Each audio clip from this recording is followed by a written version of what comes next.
It's good to be back. Howdy, it's time for a nice simple list. Let's discuss one of the most nostalgic cartoons I know. Who doesn't have nice memories of sitting down the evening to just watch a few classic Simpsons reruns as kids, teenagers, or adults? But I realized over the years that there were a number of characters in the show I'd almost blocked out from my memory. I've got that joy down in my heart. Where? Down in my heart. And were unusually sloppily written for a cartoon I otherwise respect the writing of so much. So let's check out the top 6 worst Simpsons characters. I'll give you the thrashing of a lifetime.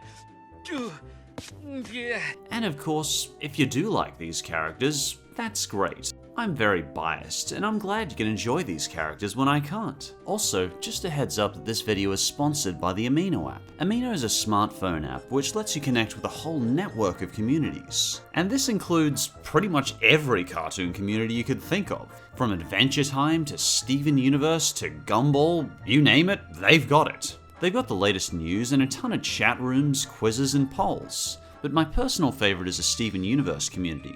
I mean, jeebus, look at some of this artwork. It belongs in a museum. There's always new aminos being made as new cartoons come out, and I've personally found it to be a very welcoming community. In case you'd like to look me up on there, I'm under the username PhantomStrider.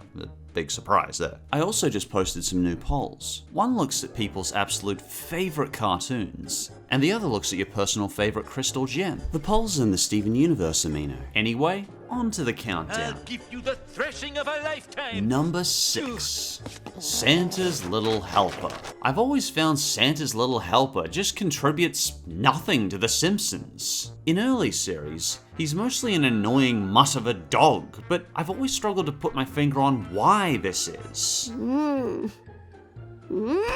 Why is he so irritating? Then I realize it's because he acts like a realistic, normal, untrained dog. He rips things to shreds without a moment's thought, he drops his guts wherever he wants, and shags anything that moves. What's Santa's little helper doing to that dog?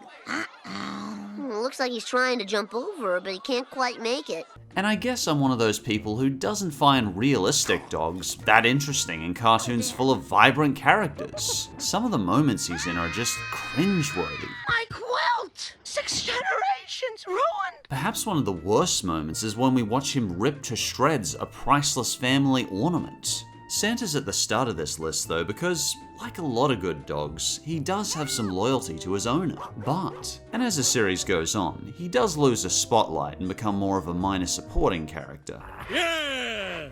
I'll give you the thrashing of a lifetime. And for number 5, Rod and Todd Flanders. And if the devil doesn't like it, he can sit on a tack out. Rod and Todd can be annoying, but what's most frustrating is they receive the least amount of character development of any recurring characters in the Simpsons world. Is this all he watches? Well, he used to watch Davy and Goliath, but he thought the idea of a talking dog was blasphemous.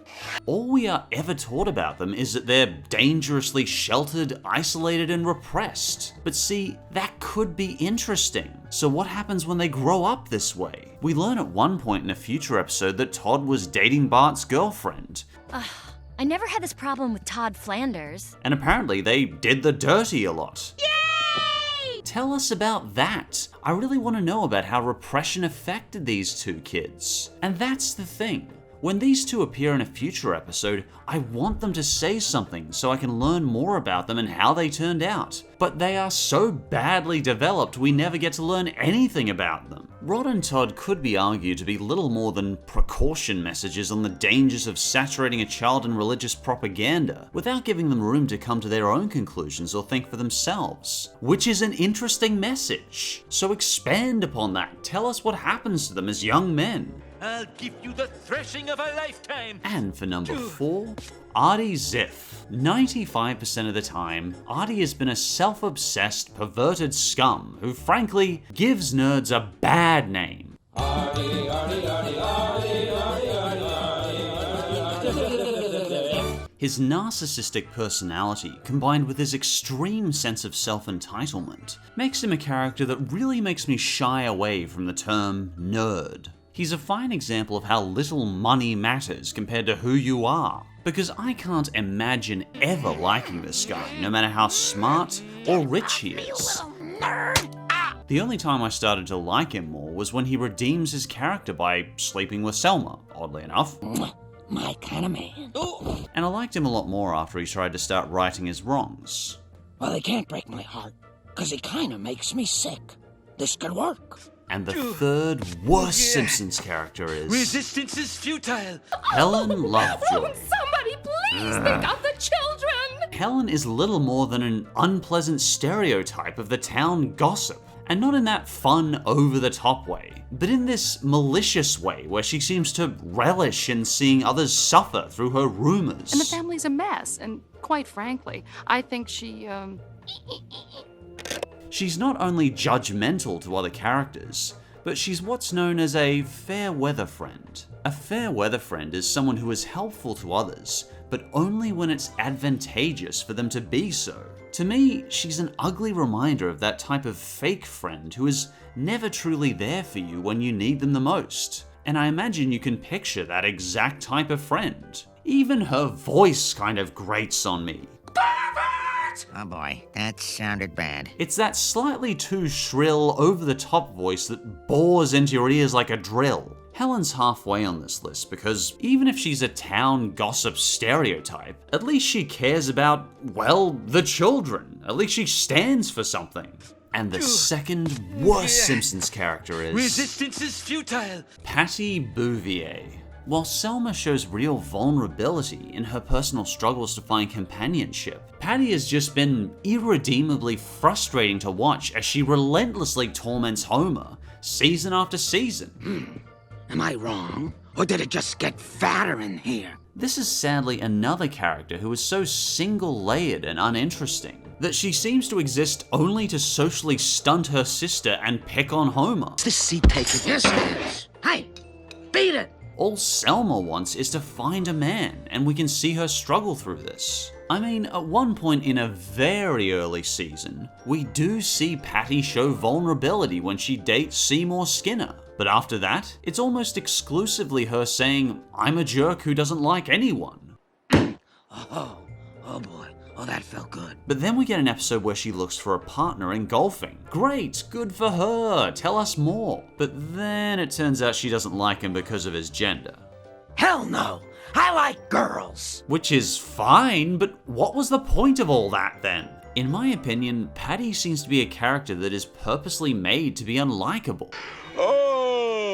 Don't be stupid. But I suppose she at least works as a good anti-smoking message. Carl, quit lying today, or you'll end up with a gruff voice with no likability. Causes strokes, heart disease, and lung cancer too.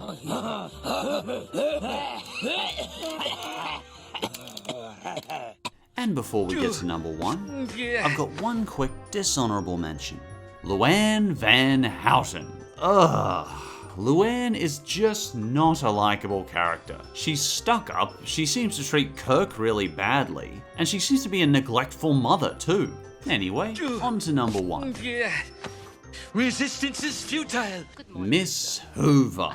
Miss Hoover hates her job, and that's about the total sum of her character. She's constantly neglecting Lisa and the rest of the class. It wouldn't be so bad if Miss Hoover was shown to have some tragic past or something that causes her to be such a bore. For example, we know extensively why BoJack is hateful, because it is explained to us in excruciating detail.